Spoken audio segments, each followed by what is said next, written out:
Hey everyone, for my phonics activity I chose to focus on phonemes, and the book that I would use to introduce phonemes would be Dr. Seuss's ABC book.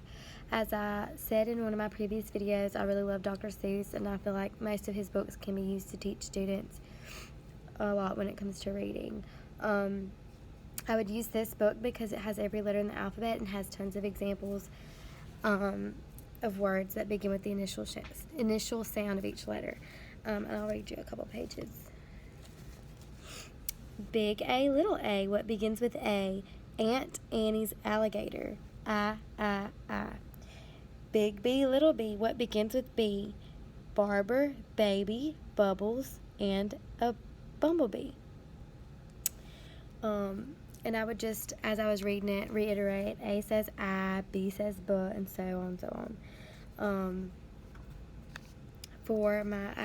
For my practice, we have our alphabet above the board, which also has an illustration, so I'd go through with a pointer and ask them what letter it is, what it says, and ask them about the illustration on the picture so they can associate the letter, what it says, and an illustration that goes along with it, or an object that goes along with it. For my activity, I would do an alphabet book, and our students have already started one. Ours are going to do their alphabet throughout the year, but like at the end of the year, you know, it'd be a fun activity for them to do. But we do a craft each week based on our letter of the week.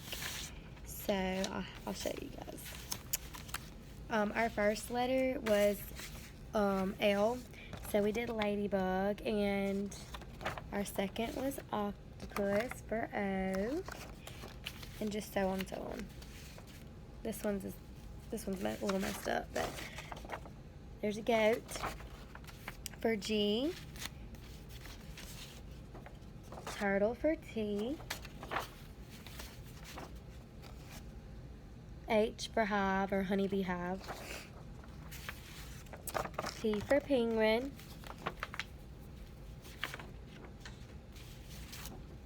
N for nurse, M for monster, and I for iguana. So that just shows you a little bit of how we're making our alphabet book.